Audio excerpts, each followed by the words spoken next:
Hello everyone, তোমাদের নতুন একটি রেসিপিতে সবাইকে স্বাগত। কেমন আছো সবাই? আমি তোমাদের সুস্মিতা এসেছি নতুন একটি ভিডিও নিয়ে। আজকে বানাবো আমি রুই মাছের হালকা পাতলা ঝোল। এটি খুব স্বাস্থ্যকর ও সুস্বাদু হয় খেতে। তো শুরু করা যাক। আমি এখানে আলুগুলিও কেটে নিয়েছি। তারপর কড়াইয়ের মধ্যে তেল দিয়ে মাছগুলি একে একে ভেজে নিয়েছি। মাছগুলি ভাজার পরে আমি এখানে আলুগুলি যে কেটে রেখেছিলাম সেগুলিও ভালো করে লাল লাল করে এখানে ভেজে নেব। আলু ও মাছ এখানে ভাজা হয়ে গেছে কমপ্লিট।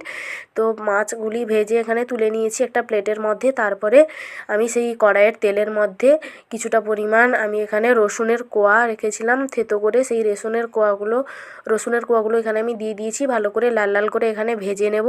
রসুনের কোয়াগুলি যতক্ষণ ভাজা হচ্ছে ততক্ষণ আমি এখানে পেঁয়াজ নিয়েছি, পেঁয়াজগুলিকে গ্রেট করে রেখেছিলাম, সেগুলিকে আমি এখানে দিয়ে দিয়েছি। বড় একটি সাইজের পেঁয়াজকে আমি গ্রেট করে দিয়ে দিয়েছি।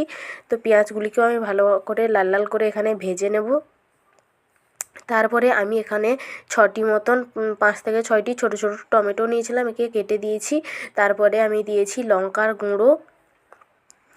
গুঁড়ো দিয়ে আবার কিছুক্ষণ নাড়িয়ে নিয়ে তারপরে দিয়ে দিয়েছিলাম হলুদের গুঁড়ো। সব উপকরণগুলো একসঙ্গে আমি মিশিয়ে নেব। আর টমেটোগুলো গোটা গোটা ছিল তাই অল্প পরিমাণে এখানে লবণও দিয়েছিলাম।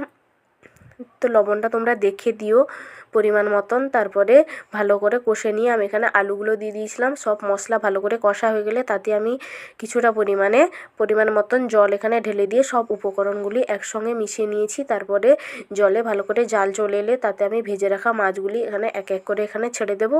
তো বন্ধুরা, আমার ভিডিও যদি ভালো লাগে লাইক কমেন্ট শেয়ার করে পাশে থেকো। আর ইউটিউব থেকে দেখলে একটু সাবস্ক্রাইব করে দিও। তারপর কিছুক্ষণ ফুটিয়ে নিয়ে আমি এখানে দিয়ে দিয়েছিলাম গরম মশলার গুঁড়ো দিয়ে কিছুক্ষণ 5 থেকে 6 মিনিট আমি এখানে ফুটিয়ে নিয়ে আমি এবারে ঝোলের যে তরকারিটা করলাম সেটি এখানে ঢেলে নেব। তো রেসিপিটি কেমন হয়েছে জানাবে। ভালো থাকবে, সুস্থ থাকবে। দেখা হচ্ছে নতুন একটি ভিডিওতে। বাই বাই ততক্ষণ।